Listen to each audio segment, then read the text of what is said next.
सबसे पहले बात उस गुनाह की जिसने एक नहीं, दो नहीं, बल्कि 3-4 भी नहीं, 23 गुनाहगार हैं। गुनाह भी ऐसा कि सुनने वाले पूरी कहानी सुन भी ना सकें। गुनाह ऐसा जो सुन इंसानियत तो क्या, हैवानियत भी छोटी लगने लगे।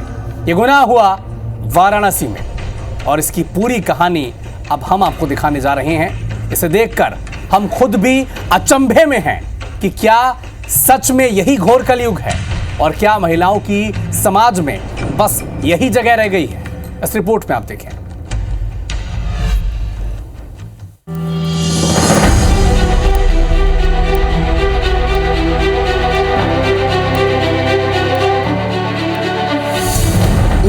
मार्च, जगह बनारस। पीड़िता एक 19 वर्षीय युवती जिसके साथ हुआ सामूहिक बलात्कार। एक नारी फिर बनी शिकार, हम सब शर्मसार। आज के समय में जब हम बाहर निकलते हैं तो हम अपने दोस्त या परिचितों पर भरोसा करते हैं, लेकिन यह सब तब एक बुरे सपने में तब्दील हो जाता है जब यही भरोसा आपकी पीठ पर छुरा भोंक दे। बनारस में 19 वर्षीय युवती के साथ भी कुछ ऐसा ही हुआ। वह निकली थी कुछ देर के लिए, अपने दोस्त के घर गई थी, लेकिन वापस लौटी 7 दिनों के बाद और 23 दरिंदे उसे अपनी हवस का शिकार बना चुके थे। इन 7 दिनों में उसके साथ क्या क्या हुआ हम आपको बताने की कोशिश करते हैं। 29 मार्च 2025 युवती की मां के द्वारा पुलिस को दिए गए तहरीर के अनुसार उनकी 19 वर्षीय बेटी 29 मार्च को अपनी दोस्त के घर गई। वहां से लौटते वक्त रास्ते में उसका परिचित राज विश्वकर्मा मिला, जो उसे लंका स्थित अपने कैफे लेकर गया और वहां उसके साथ रात भर दुष्कर्म किया। वह चीखती रही, अपनी आबरू बचाने की कोशिश करती रही, लेकिन उसका मददगार वहां कोई न था।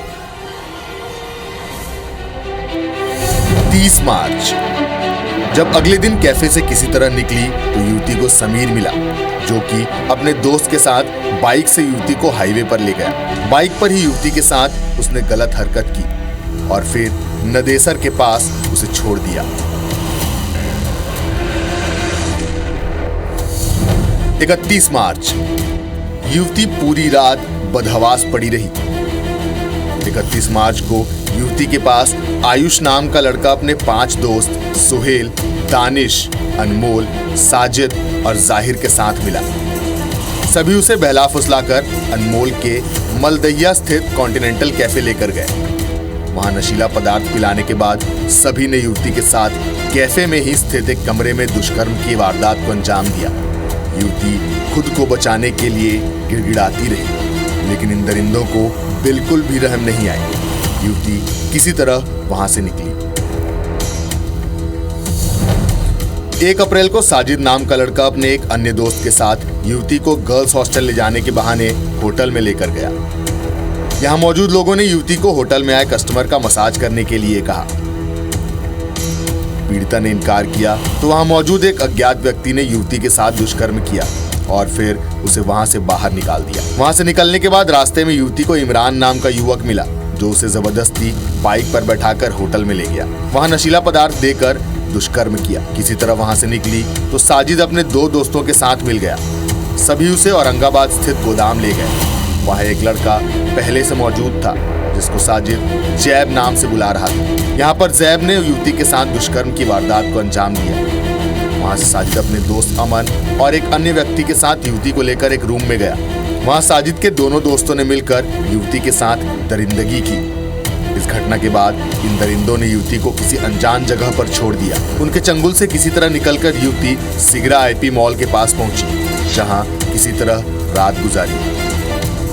2 अप्रैल को मॉल के पास ही राज नाम का लड़का अपने एक दोस्त के साथ मिला और युवती को हुकुलगंज बगवानाला स्थित घर की छत पर ले गया। उसे चाउमीन में नशीला पदार्थ मिलाकर खिलाने के बाद राज खान ने दुष्कर्म किया और फिर नशे की हालत में युवती को 80 घाट पर छोड़ दिया। अगले दिन युवती अपने दोस्त के घर गई और नशे के कारण वहीं पर सो गई। शाम को दोस्त के घर से निकलने पर उसे दानिश मिला, जो फिर से युवती को एक कमरे पर ले गया, जहां पहले से सुहेल, शुएब और एक अन्य व्यक्ति मौजूद थे। सभी ने बारी बारी युवती के साथ दुष्कर्म किया। इसके बाद उसे नशे की हालत में चौका घाट के पास छोड़ दिया। 4 अप्रैल को पीड़िता किसी तरह घर पहुंची और परिजनों को आपबीती बताई। यह सब सुनकर परिवार के लोग दंग रह गए। उन्हें अपने कानों पर भरोसा ही नहीं हुआ।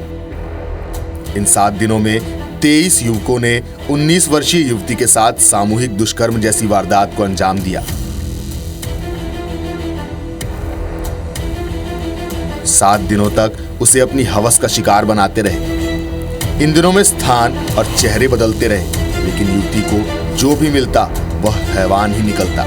घटना से बदहवास युवती का मददगार बनकर उसके पास कई युवक आए, लेकिन उसकी मदद करने की बजाय उसे अपनी दरिंदगी का शिकार ही बनाया। दरिंदों के चंगुल से बचकर घर पहुंची युवती ने परिजनों के साथ लालपुर पांडेपुर थाना पहुंचकर 12 नामजद और 11 अज्ञात के खिलाफ मुकदमा दर्ज कराया है। पुलिस ने युवती की निशानदेही पर कई होटल और हुक्का बार में छापा मारकर 6 आरोपित को गिरफ्तार भी किया है। हालांकि पुलिस युवती के बयान को संदिग्ध भी मान रही है। सहेली के घर जाने के नाम पे घर से निकली थी और उसके बाद जो है उसके साथ सारी घटनाएं ये हुई हैं, लेकिन सारी कोशिशों के बावजूद जब लड़की नहीं मिली तो पुलिस के पास हमको आना पड़ा। कब, कौन सी डेट में आप आए? 3 तारीख को हमने 3 अप्रैल पुलिस से संपर्क किया था। उसके बाद 4 तारीख को लड़की बरामद हुई पुलिस द्वारा। उसका हालत बहुत खराब था, बताने की स्थिति में नहीं थी। जब सामान्य स्थिति थोड़ी हुई तो वो सारी घटनाओं को बारी बारी से बताई। बेटी ने भारत में वैसे तो महिलाओं को पूजा जाता है, उन्हें देवी का रूप कहा जाता है। हम भारत को भी माँ कहकर पुकारते हैं, लेकिन इसी भारत में अब बहन, बेटी, माँ कोई भी महफूज नहीं है। बनारस में जो घटना हुई वह लोगों की कुंठित मानसिकता को दर्शाती है और ये सवाल खड़ी करती है कि जिस समाज में हम रहते हैं, जिन लोगों के बीच हम रहते हैं, जिन्हें हम दोस्त, रिश्तेदार, परिजन या परिचित कहते हैं, उनकी सोच कैसी है, वह किस मानसिकता के हैं और क्या अब हम किसी पर भी भरोसा नहीं कर सकते। फिलहाल जरूरत है इस मामले में कड़ी और त्वरित जांच की और आरोपियों को ऐसी सजा देने की कि वह मिसाल बने और याद रखा जाए कि जो लोग ऐसे अमानवीय कृत्य करेंगे तो भारत का कानून उनके साथ किस तरह का बर्ताव करेगा। Bureau report, IBC 24।